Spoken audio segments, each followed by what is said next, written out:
Halo semuanya, kembali lagi di Jadul. Kalau sebelumnya Jadul udah membahas tentang iPhone 6 series, kali ini Jadul akan membahas mengenai penerusnya yaitu iPhone 6s series. FYI aja, meskipun punya embel-embel 6 dan punya varian yang sama yaitu versi biasa dan versi Plus, tapi sebenarnya kedua HP ini merupakan dua generasi HP yang berbeda.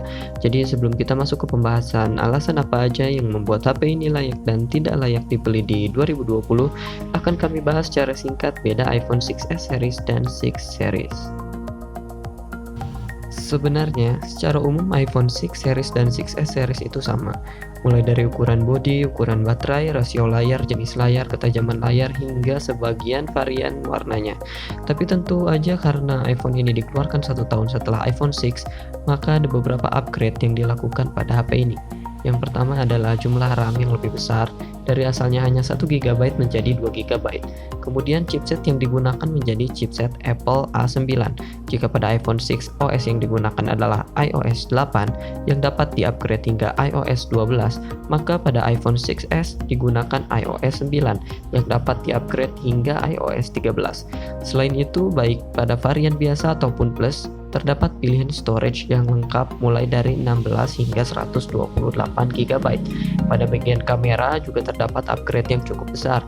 Resolusi kamera utama yang sebelumnya hanya 8 megapiksel kini menjadi 12 megapiksel. Begitu pula dengan kamera depan yang sebelumnya hanya memiliki resolusi 1,2 megapiksel kini menjadi 5 megapiksel. Adapun untuk seri 6s, perbedaan dengan varian Plus hanya terdapat pada ukuran layar dan baterai, sementara bagian lainnya sama dengan varian yang biasa. Nah, itu dia perbedaan antara iPhone 6 series dan 6s series. Perbedaan dan kesamaan dari kedua seri HP tersebutlah yang akan membedakan alasan untuk membeli HP ini dengan iPhone 6. Apa aja kira-kira hal yang membuat HP ini layak dan tidak layak dibeli? Langsung aja lanjut ke pembahasannya.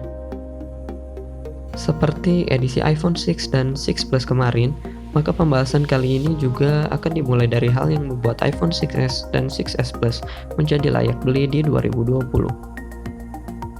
Yang pertama adalah desain.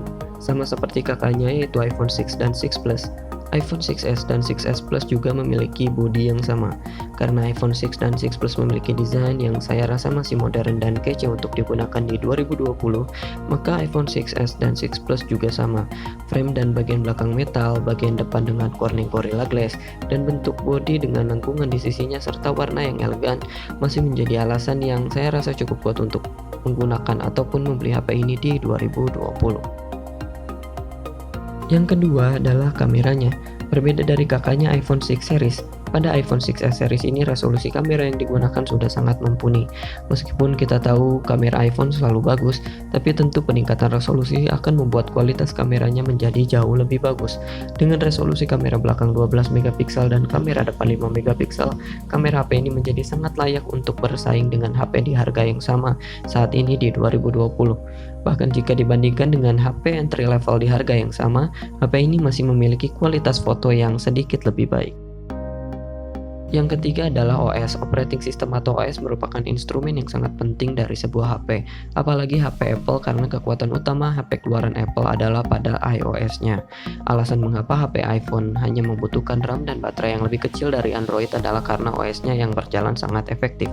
Pada iPhone 6s dan 6s Plus ini, iOS sudah dapat di-upgrade hingga iOS 13. Meskipun sudah ada iOS 14, tetapi ketertinggalannya tidak terlalu signifikan dan support terhadap iOS 13 pun masih berjalan dengan lancar. Yang keempat adalah RAM. Pada iPhone 6s dan 6s Plus, RAM yang digunakan adalah 2 GB. Tentu saja jika dibandingkan dengan standar HP secara umum di 2020, angka tersebut terlalu kecil dan terkesan tidak layak. Tetapi karena proses yang berjalan pada software di iPhone dan Android berbeda, maka RAM iPhone yang hanya sebesar 2 GB sudah dapat menandingi RAM Android yang sedikit lebih besar. Memang performa yang nantinya dirasakan tidak akan sekencang HP-HP dengan RAM sebesar saat ini, tetapi bukan berarti sangat lemot dan tidak layak digunakan.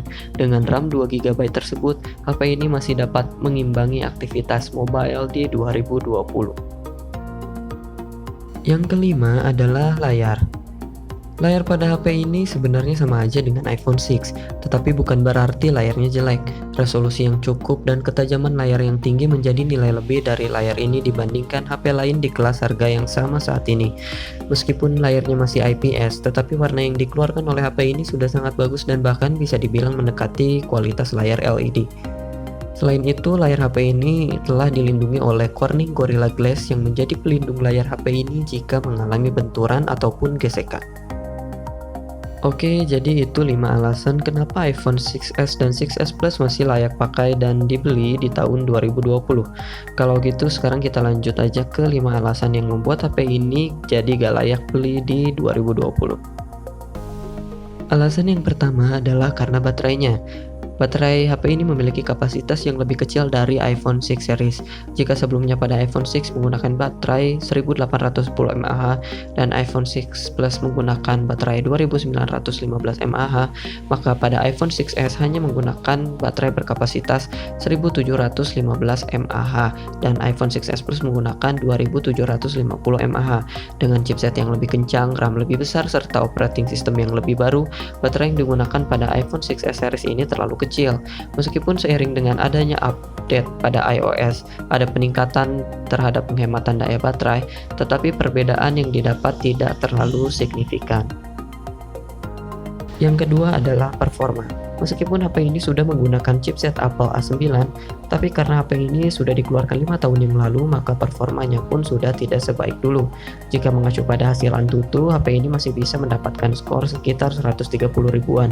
Dengan skor tersebut di masa sekarang ini tentu masih bisa diandalkan, tapi jangan berharap dengan performa yang tinggi. Untuk sekedar memainkan game seperti PUBG tentu masih bisa, tetapi tidak akan dapat menggunakan konfigurasi grafik rata kanan. Belum lagi jika Anda membeli yang versi storage-nya rendah, penyimpanan yang penuh tentu akan menyebabkan HP menjadi lebih lambat. Yang ketiga adalah harga. Saat ini iPhone 6s varian storage paling rendah dijual di kisaran harga 1,8 hingga 2 jutaan. Sementara iPhone 6s Plus varian paling rendah dijual pada kisaran 2,3 hingga 2,6 jutaan. Dengan harga yang sama, Anda bisa mendapatkan HP Android yang masih baru dengan storage yang lebih besar dan performa yang bahkan lebih baik. Misalnya saja Realme 5i atau Redmi Note 9.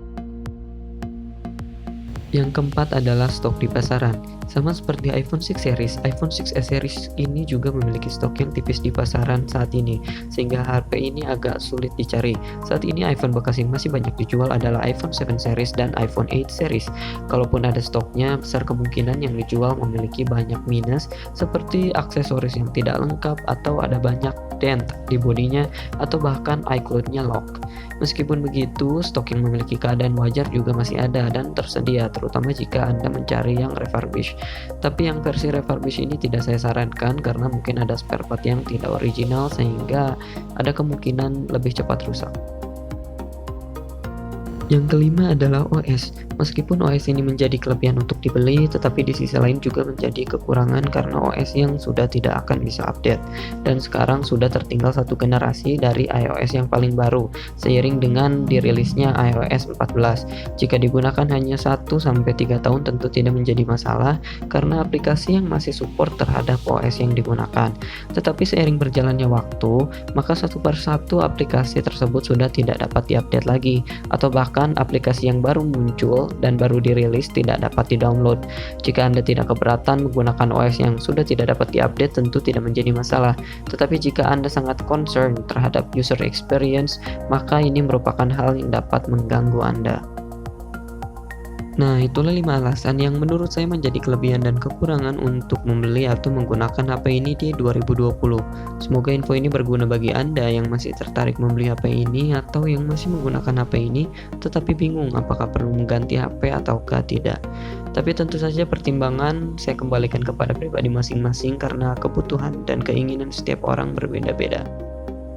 Oke, sekian aja video kali ini. Jangan lupa support channel kami dengan like dan subscribe, and thank you for watching.